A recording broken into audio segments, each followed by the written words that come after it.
datos e historias en el mejor estilo del doctor Efraín Borrero Espinosa, el cronista de Loja. El doctor Efraín en este viernes de Baúl de los Recuerdos nos trae su tema sobre la gastronomía lojana. Doctor, muy buenas tardes, bienvenido. Buenas tardes, María José. Muchas gracias. La gastronomía de los pueblos nace del vientre de su naturaleza y se amamanta de sus tradiciones ancestrales. Es la manifestación más pura de la autenticidad de un territorio, una experiencia que trasciende lo alimentario para convertirse en un rito cultural y sensorial. Dicho de otro modo, la cocina de un pueblo no es una elección a la carta, sino una respuesta de resiliencia, la expresión tangible de su ecosistema.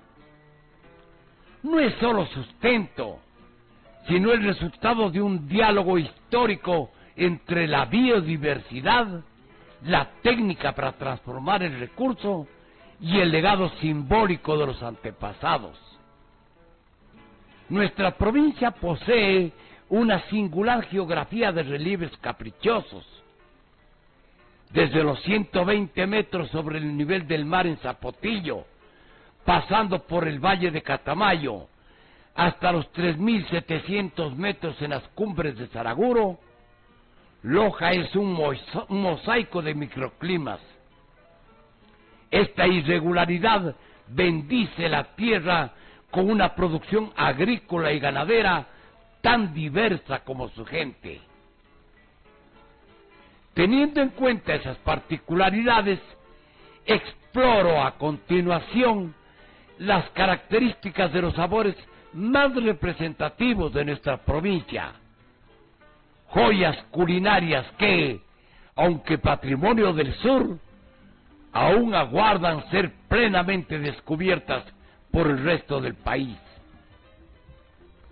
Comienzo con la famosa cecina que surgió de la necesidad en las antiguas haciendas de la zona cálida, donde la electricidad era una quimera y el frío artificial de una nevera un imposible, a lo cual se sumaba la falta de vías de comunicación. Cuando se despostaba un animal, la urgencia dictaba el ingenio. La carne se fileteaba en lonjas finas para ser curada con sal de roca traída del Perú. Se usaba principalmente la sal de maras, un tesoro mineral extraído artesanalmente desde hace 6 siglos en el Valle Sagrado de los Incas. Esta sal natural extraía el agua de la carne por ósmosis, impidiendo la vida bacteriana y otorgándole un sabor delicado. A este oficio de laminar el lomo en hojas delgadas se lo llamó cecinar, término derivado del latín cicinum, que quiere decir carne seca, una herencia que echó raíces en la región española de León y que en Loja se convirtió en destreza generacional. El clima lojano actuaba aquí como un ingrediente invisible.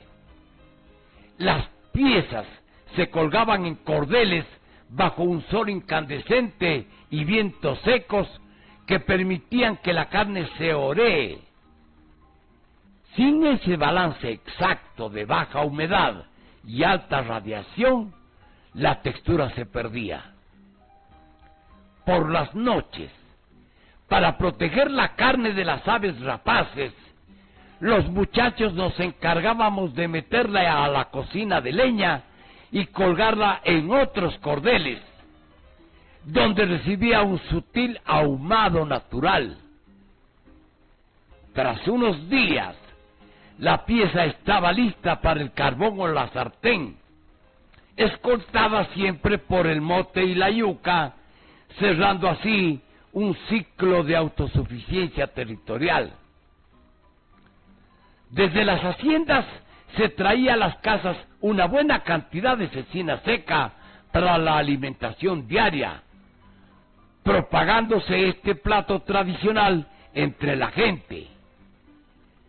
Se popularizó tanto en la ciudad de Loja que Víctor Antonio Paredes decidió instalar un pequeño local en su casa de habitación en la que preparaba cecina para venta al público. Isauro Borrero Riofrío, concejal comisionado por el Consejo Municipal, presentó el informe favorable luego de haber verificado que el local reunía las condiciones higiénicas necesarias y que Paredes se obligaba a cumplir las prescripciones del médico de higiene municipal, funcionario que dio la autorización el 24 de abril de 1933. Ahora bien, debido a nuestra condición histórica de frontera y paso, la carne seca fue la solución técnica para las largas jornadas de arriería. Allí aparece el charqui, término quechua que significa literalmente carne seca o carne deshidratada. A diferencia de la cecina, el charqui era una deshidratación extrema, una carne fibrosa y dura que los pueblos andinos lograban aprovechando las heladas nocturnas y el sol de altura, y que a menudo debía golpearse con piedra para suavizar sus fibras antes de comerla.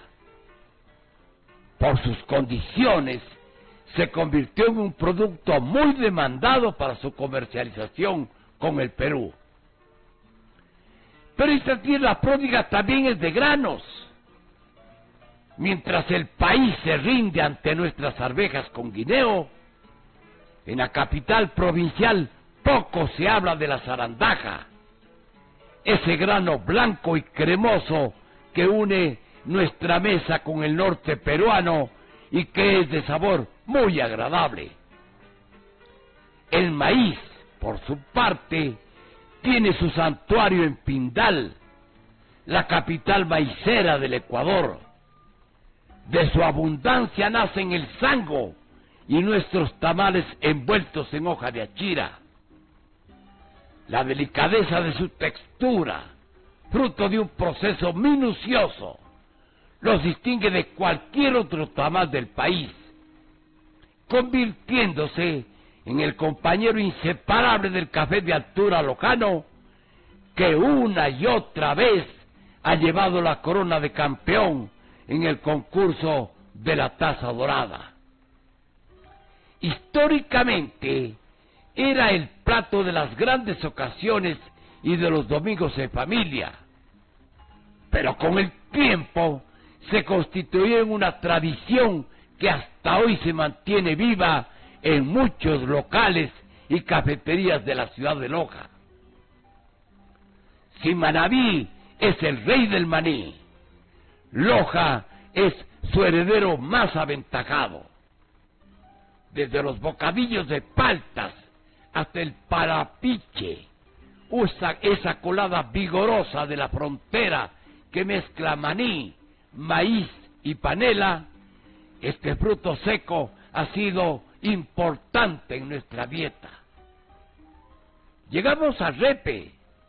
No es, como dicen algunos forasteros, una simple sopa de banano. El repe es una obra maestra de la alquimia rural.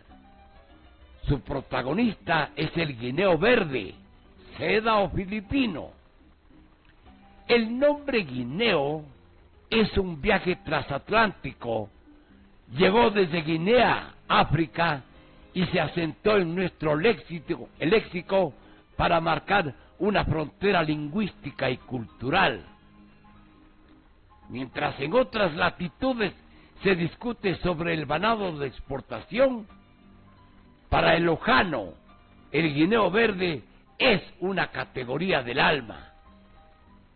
En los mercados de Quito, por ejemplo, las caseras saben que si un cliente pide guineo verde en su punto, lo más probable es que ese comensal lleve en la sangre el sabor de la tierra lojana. Otro de los platos preferidos de nuestra alimentación es el seco de chivo, ya que los tenemos en abundancia, porque somos la provincia con mayor población caprina del Ecuador. Zapotillo concentra aproximadamente el 57% de la producción nacional y desde hace unos 10 años la crianza de cabras dirigida a la producción de leche, carne o doble propósito ha comenzado a tomar fuerza en ese sector fronterizo. Instituciones vinculadas al desarrollo agropecuario, como la Prefectura de la provincia, Ministerio de Agricultura, Ganadería y Pesca, así como la Universidad Nacional de Loja, asisten a los campesinos en el asesoramiento productivo, haciendo énfasis en la producción de carne. Los emprendimientos alrededor de la transformación de la leche de cabra en queso fresco y dulces, como la llamada natilla, ha aumentado significativamente. La especialidad que distingue a Zapotillo es el conocido chivo al hueco, mezcla del ingenio local con una técnica de cocción ancestral que se popularizó a partir de la década de 1980, según se asegura. La denominación nació de forma literal. Al observar que la carne se cocinaba bajo tierra, se empezó a llamar simplemente chivo al hueco.